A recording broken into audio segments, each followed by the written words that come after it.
বড় হওয়ার সাথে সাথে না মুখের ওপর মুখোশটা আনা খুব সহজ। এই মুখ আর মুখোশে যে লুকোচুরি, সেটাই আজকের গল্প। সুচিত্রা ভট্টাচার্যর লেখা লুকোচুরি, গল্প পাঠে আমি রাইমা। দরজায় বেল বাজতেই মনটা নেচে উঠল নন্দিনীর। দরজা খুলে খুশির ঝর্ণা হয়ে গেল, ওরা এসে গেছে। সকাল থেকেই আজ হানটান করছে নন্দিনী।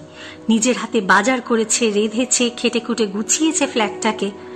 ড্রয়িং রুমে সোফা, সেন্টার টেবিল, টিভির স্ট্যান্ড, টেবিল ল্যাম্প সবকিছুর ধুলো ঝেড়েছে পরিপাটি করে। অনেক দিন ধরে শোকেসে কাচের পুতুলগুলো এলোমেলো হয়ে পড়েছিল, সেগুলোকে দাঁড় করিয়েছে সার সার। রান্নাঘর সাজিয়েছে, বাথরুম তকতকে করেছে। নোংরা পর্দা পাল্টে দরজা জানলায় ঝুলিয়েছে একরঙা ভারী পর্দা। বাবলার জিনিসপত্র রাখার কোনো ছিঁড়িছাদ নেই। এখানে জুতো পরে রইল তো ওখানে মোজা, দেওয়ালের পাশে খেলার সরঞ্জাম, যত্রতত্র বই খাতা, আজ সব যথাস্থানে। এক ফুলদানিতে রেখেছে হাইব্রিড রজনীগন্ধা, অন্যটায় গ্ল্যাডিওলা আর অ্যাস্টার। নরম সুবাসে ম ম করছে চারদিক। শোয়ার ঘরেও আজ জমকালো বেড কভার। নিজেদের ঘরে নীল সাদা, ছেলের ঘরে সূর্য হলুদ।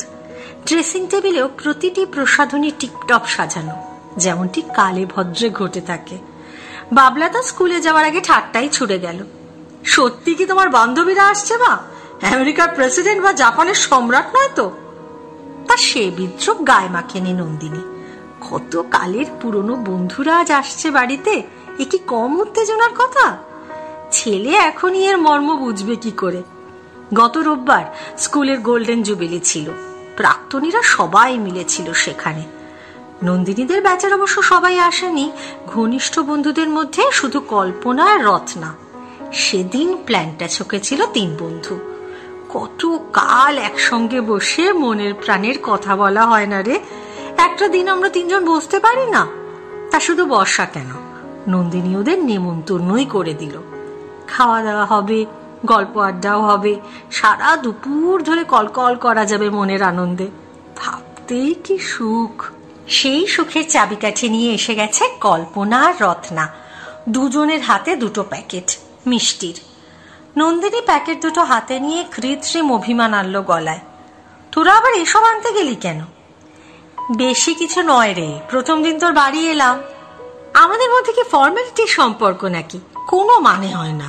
তারপর তোর বর আর ছেলে বলবে, ইস কি বন্ধু গো তোমার, হাতে করে একটা আলপিনো আনলো না। কল্পনা রত্না হাসছে খিলখিল, নন্দিনীও হাসলো, কিন্তু ততটা উচ্ছল ভাবে নয়। সুব্রত ওরকম কথা বলে না বটে, তবে একটু অর্ধ কি আর বেদ হয় না? এই তো সেদিন নন্দিনীর মামাতো বোন সীমা এলো বর মেয়ে নিয়ে। সারাটা দিন কাটিয়ে গেল। ওরা চলে যাওয়ার পর সুব্রত বলেনি, তোমার বোন ভগ্নিপতি বেশ চিপ্পুস আছে, ছাতা না কিনে হাত দিয়েই মাথা ডেকে রাস্তায় বেরোতে পারে, আঙুল গলে বৃষ্টির জল ঢুকবে না। অপরাধ তো একটাই ছিল, খালি হাতে আসা। নন্দিনী তবু বিস্ময়ের ভাব ফোটালো মুখে। বন্ধুদের বলল, ওরে বাবা, তোদের বড়েরা এসব বলে নাকি? তোদের বাড়ি গেলে তাহলে তোমাকে চাল ডাল বেঁধে নিয়ে যেতে হবে। যা! তা কেন? 2 বন্ধু যেন কোরাসে কথাটাকে চাপা দিতে চাইল। তুই মিষ্টি খেতে ভালোবাসতিস, সেই জন্যই আমরা। আচ্ছা বাবা, খুব করেছিস, আয় ভেতরে আয়। 40 ছোঁয়া 2 বান্ধবী বসেছে সোফায়। সিঁড়ি ভেঙে 4 তলা উঠতে হয়েছে, তাই বুঝি হাঁপাচ্ছেও অল্প অল্প। কল্পনার শরীর একটু বেশি ভারী, তার দশায় বেশি কাহিল। আঁচল তুলে ঘাড় গলা মুছছে, চোখ ঘুরিয়ে ঘুরিয়ে দেখছে ফ্ল্যাটখানা। দুজনেই ফুল পাতা আঁকা সুদৃশ্য ট্রেতে 2 গ্লাস শরবত নিয়ে এলো নন্দিনী। সেন্টার টেবিলে আজ কুরুশে বোনা ঢাকনা, তার উপর ট্রেখানা রাখলো সাবধানে। কল্পনা গ্লাস হাতে তুলতে গিয়ে থামলো। তুই নিলি না? আমার মিষ্টি খাওয়া বারণ রে, সুগার। নন্দিনী রত্নার পাশে বসলো। তাই তো ভাবছি, তোরা ভালোবেসে এত মিষ্টি আনলি, একটাও আমি মুখে তুলতে পারবো না। রত্না ভুরু কুঁচকে তাকালো। তুই এর মধ্যে সুগার বাদালি কোত্থেকে? আরে ও আমাদের হেরিডিটারি, বাবা মা দাদা সববার আছে। বেচারা, কি আর করবি, বর ছেলেকেই খাওয়াস। সে গুড়ে বালি, ছেলে মিষ্টি দেখলেই নাক সিটকোয়, আর বর তো গিয়ে বসে আছে বোকারোতে, ফিরতে সেই নেক্সট উইক। বোকারোতে কেন? অফিস ট্যুর, মাসে 14 দিন এই করেই কাটে। কল্পনা গ্লাসে চুমুক দিল, হালকা চালে বলল, ট্যুরের চাকরি তো খুব ভালো রে, সংসারে পয়সা আসে। আমার মেজ নন্দাই সেলসে আছে, ওদের তো শুনে ট্রাভেলিং অ্যালাউন্সেই সংসার চলে যায়, আর মাইনের টাকা ব্যাংকের গর্তে বসে ডিম পারে। কথাটায় কি কোনো শ্লেষ আছে? বান্ধবের মুখ দেখে নন্দিনী ঠিক বুঝতে পারল না, হয়তো নেই, এমনি কথার কথা, তবু কথাটা যেন ফুটলো একটু। বলল, পয়সা যে নেই তা বলবো না, তবে ধকলও যায় খুব, আমার ভালো লাগে না। কতবার বলেছি এবার হেড অফিসে একটু থিতু হয়ে বসো, শুনেই না। বলে ওনা দৌড়লে কোম্পানির ব্যবসা নাকি অর্ধেক হয়ে যাবে। কথাটা বলতে পেরে নন্দিনী মনে মনে বেশ তৃপ্তি পেল। মুখ টিপে বলল, তোরা ভালো আছিস, আমার মতো বর নিয়ে টেনশন করতে হয় না। কি বলছিস? রত্না সঙ্গে সঙ্গে চোখ ঘুরিয়েছে। ও কাজে বেরোলেই আমার বুক ঢিপ ঢিপ শুরু হয়ে যায়। শিয়ালদা নর্থে পোস্টিং, ওখানে তো নিত্যি গন্ডগোল লেগে রয়েছে। কোথায় 1 ঘন্টা তার ছিঁড়ে পড়ে আছে, ট্রেন চলছে না, অমনি চেকারকে পেটাও। টিকিট কেটে কেউ ট্রেনে উঠবে না, ধরতে গেলেই মারো চেকারকে। এই তো গেল মাসে কি একটা ঝামেলা হলো, পুলিশ টিয়ার গ্যাস ছুড়লো স্টেশনে, আমার বরের চোখ ফুলে ঢোল। সেদিক দিয়ে ধরতে গেলে অবশ্য আমাদের মধ্যে কল্পনাই সুখী রে। বর দিব্যি ঘরের ভাত খেয়ে পান চিবোতে চিবোতে স্কুলে চলে গেল। যাওয়াটাই দেখছিস তোরা, ফেরাটা তো আর দেখিস না। কল্পনা খুশি মনে আলগা ঝামটা দিল। তিনি বেরোলেন তো আল্লাহর নামে বেরোলেন, ফিরবেন সেই রাত 10টায়। অনেক টিউশনই করে বুঝি? ও করতে চায় না, কিন্তু উপায় কি? 2টো টিউটোরিয়ালের মালিক হপ্তে হয়ে বাড়িতে পড়েছিল। স্যার আপনি এত ভালো পড়ান, 2টো দিন করে আমাদের জন্য দিতেই হবে। এই সঙ্গে আছে ছেলে মেয়েরা, তারা তো চিনে জোকের মতো লেগে আছে। সকাল 7টা থেকে উৎপাত শুরু করে দেয়। মাঝখান থেকে সকালের ব্যাচটা টানতে গিয়ে বেচারা জল খাবার পর্যন্ত খাওয়া হয় না। নন্দিনী চোখ টিপে বলল, ভালোই তো, তোর বরের মালটুস আসছে। তেমন আর আসে কোথায়, আমার বরটির তো আবার দয়ার প্রাণ, ছেলেমেয়েরা হাতে পায়ে ধরলেই রেট কমিয়ে দেয়। কথা বলতে বলতে উঠে দাঁড়িয়েছে কল্পনা। তোর বাথরুম কোন দিকে রে নন্দু? ঘাড়ে গলায় একটু জল দিয়ে আসি। বাবা বাইরে যা তাত আজকে। সূর্য আজ সত্যিই বড় প্রখর। বৈশাখের তেজ ফেটে পড়ছে শহরে। জানলায় মোটা পর্দা টান টান, পাখা চলছে ফুল স্পিডে, তবু যেন ঝলসে জায়গা। নন্দিনী বাথরুম দেখিয়ে ফিরে এলো। হঠাৎ গলা নামিয়েছে রত্না। চালবাজির কথা শুনলি? বরের নাকি দয়ার প্রাণ, কম পয়সায় পড়িয়ে দেয়। কসাই, একেবারে কসাই। আমার বরের বন্ধুর ছেলে ওর কাছে পড়ে, 6 মাসের টাকা আগাম জমা দিলে তবে ওর কোচিংয়ে বসতে দেয়। নন্দিনী ফিসফিস করে জিজ্ঞাসা করলো, একবার কি কোয়েশ্চেন লিক হওয়ার ব্যাপারে ওর বরের নাম উঠেছিল না? কার কাছে যেন শুনেছিলাম। উঠেছিল কি রে, পুরোই জড়িয়েছিল। পড়ানোই সুনাম না হাতি, ওই জন্যই তোর কোচিংয়ে এত ভিড় হয়। যাকে বাদ দে, যে যা বলে আনন্দ পায়। নন্দিনী থামালো রত্নাকে। আমরা কি শুধু বড়দেরই গল্প করে যাব নাকি?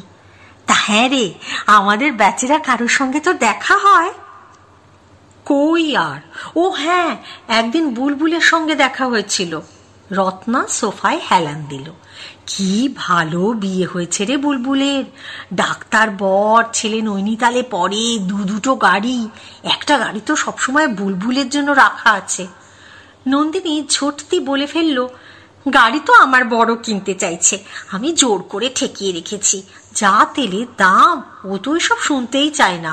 বলে ভিড় বাসে তোমার কষ্ট হয়, বলে পথে বেরিয়ে ট্যাক্সিওয়ালার পায়ে ধরার থেকে নিজের গাড়ি থাকা ভালো। এবার বোধহয় কিনেই ফেলবে। সহসা রত্না যেন খানিকটা অন্যমনস্ক। বিমর্ষ কি? নন্দিনী সামলানোর চেষ্টা করলো নিজেকে। বলল, এসেই তো থ্যাপন জুড়ে বসে পড়লি, আমার ফ্ল্যাটটা দেখবি না? তুই দেখালেই দেখব। চল চল ওঠ। নিজেদের শোয়ার ঘর, ছেলের ঘর ঘুরিয়ে ঘুরিয়ে দেখাচ্ছে নন্দিনী। উত্তরের ছোট্ট ব্যালকানিতে গোটা 4-5 টব রয়েছে পাতাবাহার গাছের, তাদের সঙ্গেও পরিচয় করালো। রান্নাঘর দেখালো, নিজের ছোট্ট পুজোর জায়গাটা দেখাতেও ভুল হলো না। রত্না মুগ্ধ চোখে বলল, কি সুন্দর রে, তুই সাজিয়েও রেখেছিস খুব ভালো। কল্পনাও এসে গেছে, সেও ঘুরে ঘুরে দেখছে ঘরদোর। প্রশংসার সুরে বলল, আমাদের সেই পাগলি নন্দিনী কেমন গিন্নি বান্নি হয়ে গেছে। নন্দিনী লজ্জা পেল। আহা, তোরা যেন হোসনি। আমাদের কথা তোর কথা, এই রত্না মনে আছে নন্দিনীটা কেমন নেলাখ্যাপা ছিল? অর্ধেক দিন স্কুলে আসতো দুটো বিনুনির, একটা বাঁধা একটা খোলা, স্কার্টের নিচে ব্লাউজ গোঁজা থাকতো না। বাংলার দীপ্তিদির কাছে তো রোজ বকুনি খেত, এমন আগোছালো হলে ভবিষ্যতে তুমি ঘর সংসার করবে কি করে। নন্দিনী যে এখনো খুব গোছালো তা নয়, নেহাত বন্ধুদের দেখাতে হবে তাই আজ। নন্দিনী হাসি মুখে বলল, রত্নাটাই বা কম কি ছিল? মাথায় বইয়ের পাহাড় নিয়ে ব্যালেন্স করতে করতে স্কুল থেকে ফিরতো। একদিন একটা তাল সিরিঙ্গে ছেলে যেই সিটি বাজিয়েছে অমনি সব বই হুড়মুড় করে রাস্তায়। 40-এর রত্না পলকে চপলা কিশোরী। তোর এখনো মনে আছে? নেই আবার? সেই ছেলেটাই তো আবার বই কুড়িয়ে দিতে এলো, আমরা কটমট করে তাকাতেই ভোঁ দৌড়। এই কল্পনা, তুই ছেলেটাকে জুতো দেখিয়েছিলি না? আমি তো তোদের গার্জেন ছিলাম। গার্জেন না হাতি? তুই ছিলি ডান পিঠে, যত সব ধিঙ্গিপনা তোর মাথায় ঘুরতো। এই মনে আছে নন্দু, কল্পনা সেই মংলু দারোয়ানের পেয়ারা গাছটায় চড়ে বসে আছে, নামছেই না, আর নিচে মংলুর ঘেউ নেড়িকুত্তাটা সমানে ঘেউ ঘেউ করে চলেছে। ইস, আমার হাতে যদি সেদিন একটা পেয়ারা থাকতো না, আমি টিপ করে ছুঁড়ে ওর মুখ বন্ধ করে দিতাম। সত্যি, সব পেয়ারা তো তখন আমাদের কোচরে, গাছ পুরো ন্যাড়া। বুলবুল, আমি, নন্দু, ঝর্ণা, সরমা, কথা চলছে, ফুলঝুরি ছুটছে। এসব রোমন্থন করতেই তো আজ জড়ো হওয়া, পুরোনো দিনের রূপ রস গন্ধকে নতুন করে খোঁজা। তো যেন কেমন অসহিষ্ণু বোধ করছিল নন্দিনী। কথা বলতে বলতে পর্দার কাপড়টা আঙুলে ঘষে জরিপ করলো কল্পনা, কিন্তু কই কিছু মন্তব্য করলো না তো। রাজস্থানী বেড কভারটায় হাত বোলালো রত্না, বিশেষ কোনো কৌতূহল দেখালো না। এই ফ্ল্যাটটা নিয়েও কি আর 2-4টে কথা বলতে পারে না বন্ধুরা? নন্দিনী ঝুপ করে বলল, এই তোরা কথা বল, আমি ততক্ষণ ফিশ ফ্রাইটা ফ্রিজ থেকে বার করে আনি। ফিলেগুলো তো অনেকক্ষণ আগে বিস্কুট মাখিয়ে রেখেছি। রান্না তুই নিজেই করিস নাকি? লোক আছে একটা। টুকুস করে একটা মিথ্যে কথা বলল নন্দিনী। সে আজ মশলা টশলা করে দিয়ে গেছে, আমি আজ তোদের খাওয়াবো বলে সব নিজের হাতে। এই খেয়ে যেন নিন্দে করিস না। মেনু কি করলি? গরিবের বাড়ির সামান্য শাক ভাত। বলতে বলতে রান্নাঘরের দিকে এগুলো নন্দিনী। খেতে বসেই দেখতে পাবি। রান্নাঘরে দাঁড়িয়ে 2 পলক ভাবল নন্দিনী। আঙুল ডুবিয়ে পরক করলো মাংসের ঝোল, এখনো গরম আছে। ঘি ভাত থেকেও ভাপ উঠছে উষ্ণ। 12:30 তো বাজে, এখনই খাইয়ে দিলে কেমন হয়। ভাবনার সঙ্গে সঙ্গেই নন্দিনী গলা উঠিয়েছে, এই ফিশ ফ্রাই গুলো ভেজে ফেলবো, তোরা এখন খাবি? সেই ভালো, খেয়েই নি আগে, তারপর চুটিয়ে গল্প করা যাবে। কল্পনা আর রত্না বসেছে শোয়ার ঘরে, ছ্যাঁক ছোক শব্দ হচ্ছে কড়ায়। ও ঘর থেকেও ছিটকে আসছে হাসি, শব্দ। নন্দিনী কান খাড়া করলো, তাকে নিয়ে কি আলোচনা হচ্ছে কিছু? গাড়ি কেনার কথাটা বলা কি একটু বাড়াবাড়ি হয়ে গেল? বাড়াবাড়ি কিসের, সত্যি তো একদিন কথাটা তুলেছিল বাবলা। সুব্রত নন্দিনী অবশ্য আমল দেয়নি। এই ফ্ল্যাটের দেনাই এখনো জগদ্দলের মতো ঘাড়ে চেপে আছে। মাস মাস 4,000 টাকা ধসে যায়। বারবার ট্যুর না নিয়ে সুব্রতর উপায় কি? রত্না বাড়াবাড়ি ভাবলো তো বই গেল। ওর বরটা কি টিকিট শেখার মানে নির্ঘাত 1 রাশ শিকিয়াদুলি নিয়ে বাড়ি ফেরে। তাতেই তো দিব্যি বাড়ি হাঁকিয়ে ফেলেছে। হোক না একটু গ্রাম গ্রাম জায়গায়, টাকা তো লেগেছে। ওই বাড়ির গল্প শোনাতে স্কুলে সেদিন রত্না একেবারে পঞ্চমুখ। ওর বরের চোখ টিয়ার গ্যাসে ফুলে ঢোল হয়েছে না ঘুষ নিতে গিয়ে দোলাই খেয়েছে, কে যাচাই করতে গেছে? ছি ছি ছি ছি, এসব কি ভাবছে নন্দিনী? বন্ধুদের না ভালোবেসে ডেকে এনেছে আজ। কোন সে সুদূর শৈশব কৈশোরের মিতা সব, এদের নিয়ে এরকম চিন্তা কি শোভা পায়? বাবলা স্কুলে যাওয়ার পর সুন্দর করে স্যালাড কেটেছিল নন্দিনী, ইংরেজি রান্নার বইয়ের ছবির মতো। শসা, পেঁয়াজ, গাজর, ধনেপাতা দিয়ে। টমেটো থাকলে আরো খুলতো, কি আর করা, অসময়ে এখন টমেটোর যা দর। প্লেট সাজিয়ে বন্ধুদের ডাকলো নন্দিনী। একসঙ্গে খেতে বসেছে 3 বান্ধবী। চলছে লঘু আলাপচারিতা। কল্পনার বর ফিশ ফ্রাই মুখে তোলে না, তার রোজ কম করে 100 গ্রাম মৌরলা মাছ ভাজা চাই, তাতে নাকি ব্রেন টাটকা থাকে। রত্নার বর আবার মাংস খাওয়ার জম, কিবা মুরগি কিবা খাসি। নন্দিনীর বর নন্দিনীর হাতের এই ঘি ভাতটার জন্য পাগল, চেটে পুটে খায়। বলতে বলতে অকারণ হাসিতে ভেঙে পড়ছে 3 বন্ধু। ছেলে মেয়েদের বিচিত্র সব খেয়ালিপনা নিয়েও হাসির ফোয়ারা উঠছে বারবার। কথায় কথায় একসময় কল্পনা বলল, তোর ফ্ল্যাটটা কত স্কোয়ার ফিট রে? 670। প্রিয় প্রসঙ্গ পেয়ে নন্দিনী ঝলমল করে উঠল। তাতেই 5 লাখের ওপর পড়ে গেল। নিলি তো নিলি 4 তলায় নিলি, গরমকালে তো খুব কষ্ট। 2 তলা 3 তলায় নিলে পার স্কোয়ার ফিট আরো 30 টাকা করে বেশি পড়তো, তার মানে আরো 20-25 হাজার টাকা। এই যে হয়েছে তাই না কপাল। নন্দিনী ঢোক গিলে বলল, আমার তো 2 তলায় ইচ্ছে ছিল, আমার বরের জন্য হলো না জানিস, যা পিটপিটে, ধুলোবালির বাতিক, মশার বাতিক, ছেলেরও উঁচুতে থাকার শখ। আমি তো বাবা মরে গেলেও 4 তলাতে নিতে রাজি হতাম না। রত্না জিজ্ঞাসা করল, তোরাও কি কিছু কেনার টেনার চেষ্টা করছিস? ইচ্ছে তো আছে, কিন্তু বুড়ি শাশুড়িকে ফেলে যাই কি করে বল? শাশুড়িকে নিয়ে যাবি? ও বাবা, বুড়ি ওই মান্ধাতা আমলের বাড়ি ছেড়ে নড়বে? তার শ্বশুর ভিটে বলে কথা। ওর বন্ধুরা তো কোঅপারেটিভ করে কতবার সাধলো, আমার বর মাকে ছেড়ে নড়বেই না। নন্দিনী ফিক করে হাসলো। মাস্টার মশাই তাহলে মাতৃভক্ত রামপ্রসাদ। রত্না বলল, বিদ্যাসাগরও বলতে পারিস। নেহাত কলকাতায় একসঙ্গে আছে বলে এখনো দামোদর পার হওয়ার সৌভাগ্য হয়নি। আমার বরের বাবা ওসব নেই, আমি যা বলবো তাই হবে। আমি না চাপ দিলে কোনোদিন বাড়িঘর হতো? আমার বরের ভাই উপায় ছিল না। আমার শ্বশুর বাড়ির গোষ্ঠী যা বড়, ওর অফিসে লোক এলে বসতে দেওয়ার জায়গা পাওয়া যেত না। বলতে বলতে একটু শ্বাস টেনে নিল নন্দিনী। আমার বরকে আবার মাঝে মাঝে বাড়িতে পার্টি দিতে হয় কি না। ঘুরে ফিরে আবার সেই এক গর্তে ঢুকে পড়েছে তিনজনে। বেরোনোর জন্য আঁকুপাকু করছে। খাওয়া শেষ হতে একটু যেন স্বস্তি পেল। নন্দিনীর খাটে শুয়ে পড়েছে রত্না আর কল্পনা। মৌরির কৌটো ঘরে নিয়ে এলো নন্দিনী। বালিশ বার করে দিল বন্ধুদের, নিজেও আজ শোয়া হয়েছে। শরীরটা আর চলে না রে আজকাল, খাওয়া দাওয়ার পর আইঝাই করে। বয়স তো কম হলো না, 40+। সময় যে কোথা দিয়ে চলে যায়। এই তো সেদিন টিফিনে হজমিওয়ালার সামনে ভিড় করে থাকতাম। সেই স্কুলের মাঠে দুপুর রোদে খেলা আর খেলা। ক্লাসের বেল পড়ে গেছে, হুঁশ নেই, বর্দিমণি বারান্দা থেকে ধমকাচ্ছেন। অত দাপুটে বর্দিমণি কি করে কষ্ট পেয়ে মারা গেলেন বল? সেরিব্রাল হয়ে 2 বছর বিছানায় শয্যাশায়ী। শেষের দিকে কাউকে চিনতেও পারতেন না। হ্যাঁ রে, সেদিন স্কুলে গিয়ে শুনে যা মন খারাপ হলো। ছেলে নাকি খোঁজ খবর নিত না, একটা বুড়ি মতো আয়া ছিল সেই। আমার কাছে বর্দিমণির একটা ছবি আছে। সেই যে সেবার বর্দিমণি শিক্ষক দিবসে প্রাইজ পেলেন, তার পরদিন প্রত্যেক ক্লাসের সঙ্গে আলাদা আলাদা করে ছবি তোলা হলো। আমার কাছে একটা কপি আছে। উমা, তাই? দেখি দেখি। নন্দিনী আলমারি থেকে অ্যালবাম বের করলো। উপুর হয়ে ঝুঁকছে 3 বন্ধু। বর্দিমণির থেকেও ছবিতে নিজেদের খুঁজছে বেশি। নিজেদের কিশোরী রূপ দেখে উদ্বেল উন্মনা। এই দেখ, কল্পনাটা কি রোগা ছিল, নিজেকে দেখ কেমন টোপা টোপা গাল, যেন মুখে কমলা লেবু পুড়ে রেখেছিস। ওই গাল কি করে অত চুপসে ফেললি রে রত্না? তোর কি চুল ছিল দেখ নন্দু।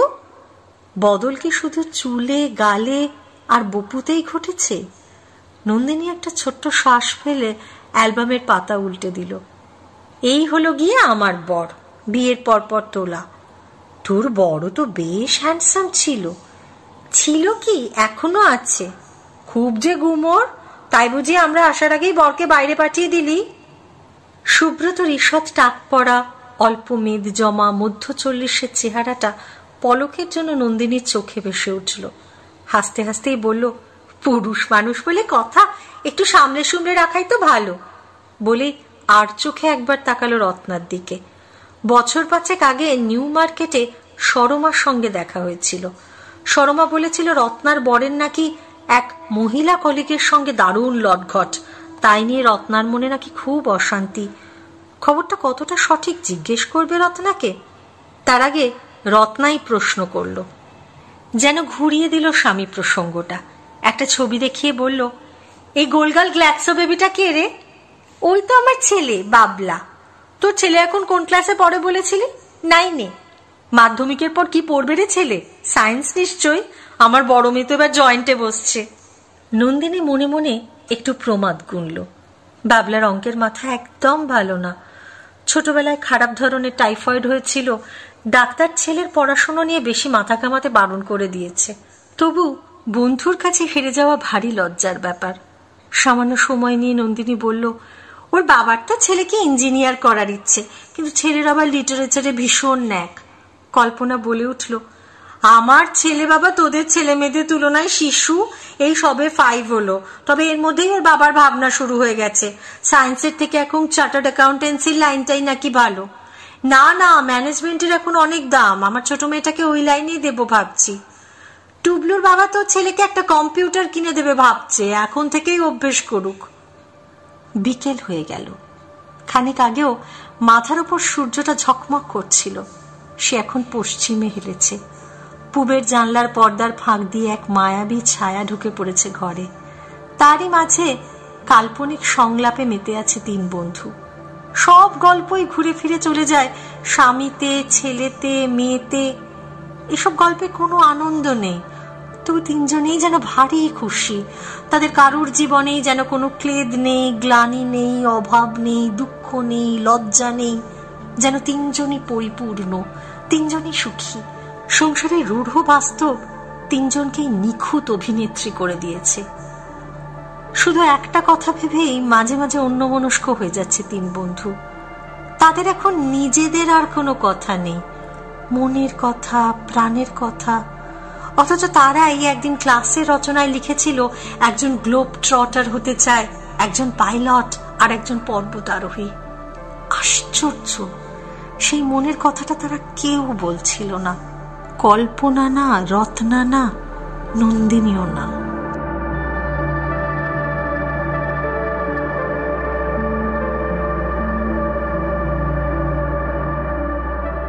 রাইমার গল্পের ঝুলিতে রয়েছে আরো নানান স্বাদের গল্প। শুনতে চান? প্লিজ সাবস্ক্রাইব করুন আমার চ্যানেল আর জুড়ে যান রাইমার গল্পের পরিবারে। কেমন লাগলো আজকের গল্প? কমেন্ট বক্সে প্লিজ জানান, লাইক করুন, শেয়ার করুন।